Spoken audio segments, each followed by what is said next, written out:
Hey crafty cuties, welcome back to Paper Terrace. If you're new, my name is Jessica and I am here to share some knowledge with you about sewing on paper. One of the top questions that I get on my videos has to do with sewing on paper. People are really nervous about it and a lot of people are interested, but they don't want to break their sewing machines or they don't want to invest in a sewing machine if it's not going to work. But I'm here today to hopefully get you more excited about it because sewing on paper is a really fun thing to do in the craft room, and especially if you are into junk journals or journaling, it can add a lot to your projects. So let's get started, and I should say a little disclaimer that I'm not a professional seamstress. I am just sharing information with you based on my experiences with sewing on paper for probably 10 years. My mom is a seamstress actually, and I have always asked her tons of questions and learned a ton from her. In fact, she has very expensive sewing machines and sergers, but she has always loved the same sewing machine that I have and that I use for paper, which kind of really showed me that this sewing machine is pretty cool. Now, unfortunately, I use the Brother Project Runway. It's a limited edition. And unfortunately, they don't sell this exact model anymore, but they do sell a lot of models that are similar. So these tips and tricks that I'm going to be going over today are a lot more general, and it's going to really work for any sewing machine. So I think that'll just kind of get us into starting off with the tips and tricks. And I am going to show you some examples throughout the time as well. And I have some things written down on my computer so that I can make sure not to forget anything. So the first thing I want to go over is that almost every sewing machine can sew paper. If it has a needle and thread, you can use it for paper. Obviously, if you want to check into any of your warranty information, or if you bought a brand new sewing machine, feel free to look into that.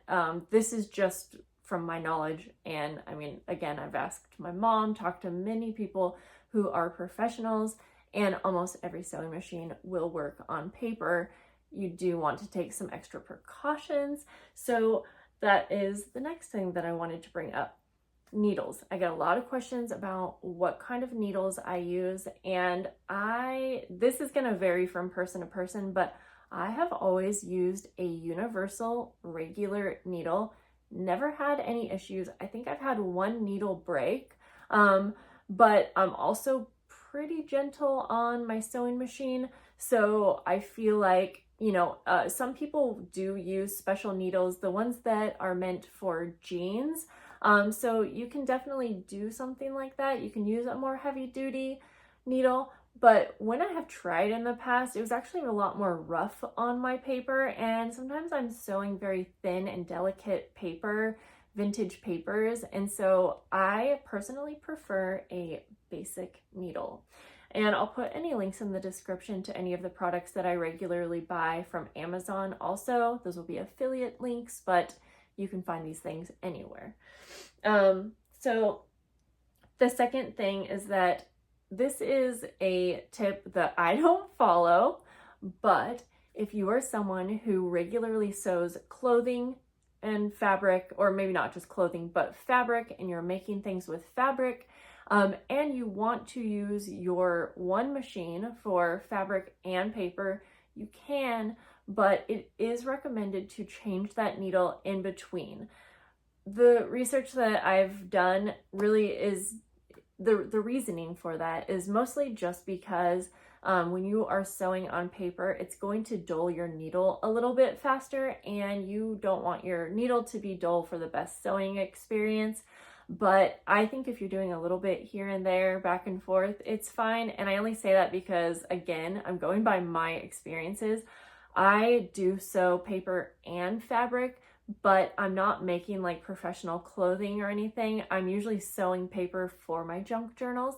And so I do not change my needles, but I do keep up on the next tip and trick, which is to make sure to regularly clean your machine. I have videos showing how I do a really basic clean, and in between sewing things, I will often wipe my sewing machine down and make sure that the needle specifically is clean, because there are times that I am sewing things that have glue. I'm going to take you in a little bit closer to my sewing machine right now. So after I sew anything that had heavy adhesive or especially wet glue, I will just go in with usually like a paper towel, a little bit of alcohol on my paper towel, and I will just clean down my needle like this. Make sure to get the whole thing. And then I will also wipe off the foot, which is this part right here, just because sometimes glue will get in and under that area. And then when I do finish sewing anything that has a lot of fuzz or little threads, I will also take just like a little brush and I will wipe it down. So a very simple, quick clean. And that is just something that I do in between my normal cleans, which I probably don't do enough, but I try to do a really good basic clean twice a year. When I think I'm going to recommend to you, try to do that more like every 1 to 2 months. By the way, on my channel, I do have quite a few videos showing how to specifically thread this sewing machine and how to change the bobbin. So if you do happen to have a very similar sewing machine, you can check those videos out, but I'm gonna show you the settings that I use. And again, this is just for my sewing machine. They're all gonna vary a little bit. So the next thing that I want to go over is tension. And when I'm sewing on paper, I always keep my tension at about a 3 to 3.5. And if I notice that the stitches are kind of wonky, I will move it back and forth about 1 just to see if that helps. Now, if I'm sewing anything that's very thick, say lots of layers, then I'll usually move the tension up to about 4 to 4.5, and I've always had good luck with that. Now, the lighting's not the best here, but I wanted to show you the other settings that I use. And you can see that my sewing machine has a ton of stitches, but I'm gonna be honest, guys, I don't use many of these. I'll show you some of my favorites later on in the video, but as long as your sewing machine has a straight stitch and a zigzag stitch, sewing on paper is so much fun, and even just adding those basic stitches adds a lot. So I typically use a zigzag stitch, and so the next tip that I want to bring up is the stitch length. It's going to be a little hard, but I like to make sure that my stitch length, and I'll show you what that is in just a moment, is anything above a 2. And so I typically even like to go as high as 4 if that stitch allows. And I'm going to show you why this is important. So I told you that I like to sew on some more delicate papers, but even when it's not super delicate, I think this is a good thing to make sure that you are doing when you're sewing on paper to avoid any ripping or almost like perforating. And so right now I have it on a zigzag stitch, and I have the length, the stitch length at 4. And so let me show you. We're gonna go halfway down at a 4, but now I'm gonna move that down to a 1, and I wanna show you the difference.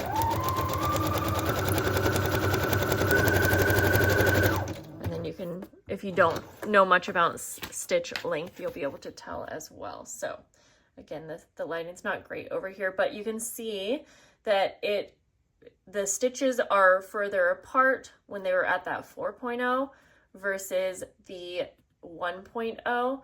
And I think that you will be able to see the problem if you are doing a stitch that is closer together.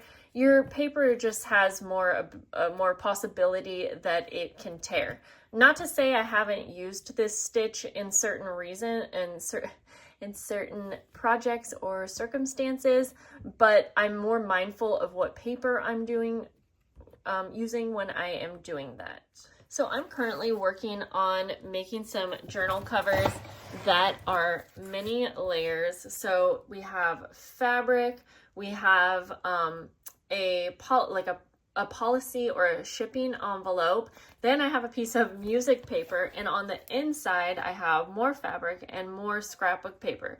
It's a lot of layers. My sewing machine can handle this, but if I wanted to keep adding more, let's say I wanted to add like a more decorated middle image, and this is just an example, this is not something I really want to add.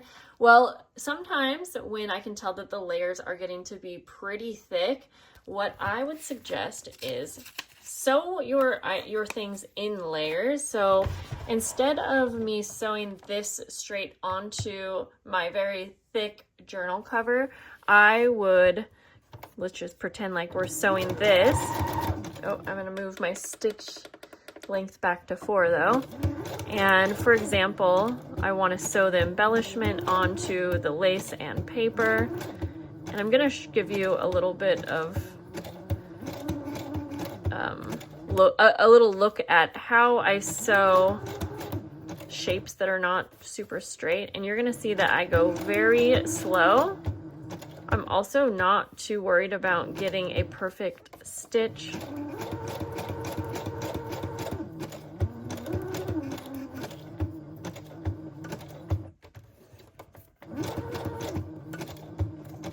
And I want to tell you too that if you are trying to sew like more circular motions or not motions, more circular embellishments or designs, that using a zigzag stitch is actually going to help it not be so obvious that it's not perfect. So I do prefer that, but now I'm going to show you a little bit more. So remember, I wanted this to have that sewing look. I want it to look like it's sewn on, but instead I'm gonna sew just this by itself all the way around the edges, just as if I had sewn it on to the cover.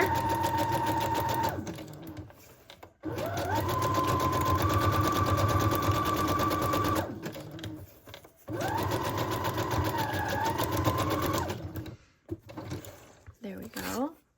And then what I would do now is just glue this on, and it's going to have the illusion that it's actually sewn on, but we actually sewed everything in layers. While we're here, let's talk about thread, because I do also get the question, do I use a certain thread, a special thread? And the answer is no, but also I do really love and prefer a specific thread, and it is the Gutterman Basic Cotton Thread.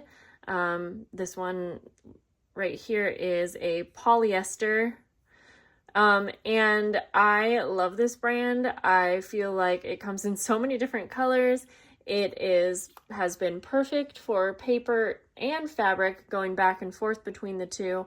And I was getting this at Joann's. I will no longer be getting it at Joann's, but it is on Amazon too, so it's easy for me to get. I'm gonna start sewing around the edges of this journal cover and talk to you about the next tip. That is that you do want to make sure that your glue is dry on your projects before you sew. Now, there are times when maybe you don't have a chance to wait, and in those instances, I just want to remind you to clean your needles.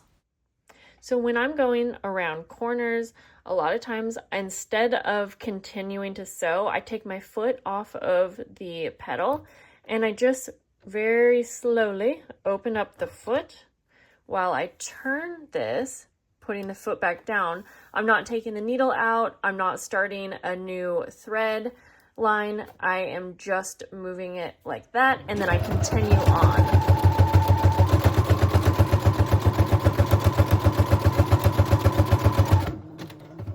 And one more time, I will go like that.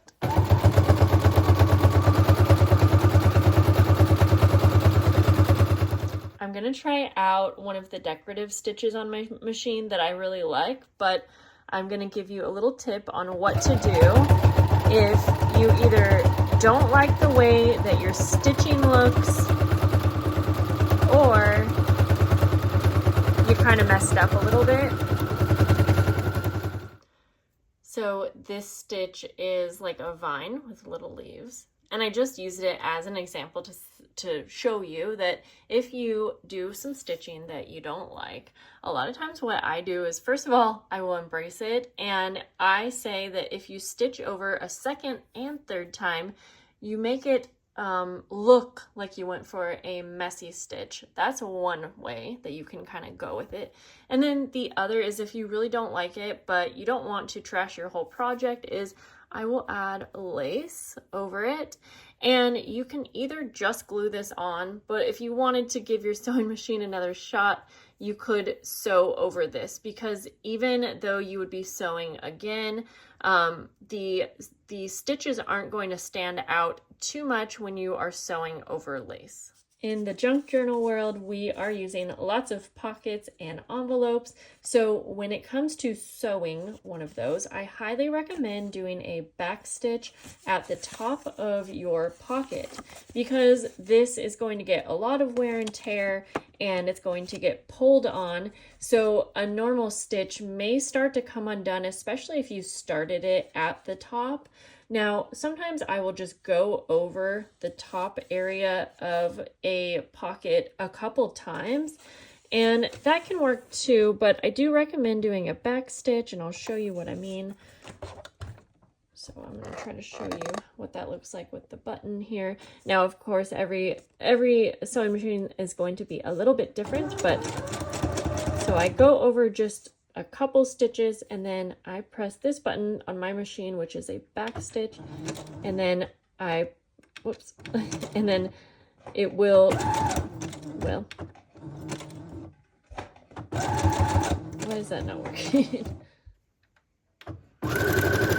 So you can see it goes backwards. And so let me do that over here, because funny enough, I had a hard time filming that. And this is gonna actually bring me to another thing to share with you, but we'll finish this off first. So once again, I go down just a couple stitches over the pocket, and then I will press this button and sew backwards, and then I end up going over it once more and then finish this off. But that brought me up to another thing I wanted to mention, is that you really need to kind of plan the when you are sewing, you will want to think about the size of your paper or your cover. So for instance, we have this cover that's probably about 12 inches across. Now, there's no issues when I'm just sewing like this, and then let's say I go all the way around,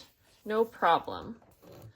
But if for some reason I am wanting to sew this side and I wanted to go from like the top to the bottom, paper is not flexible like just regular fabric. And so you can see that like this isn't going to easily fit underneath my sewing machine.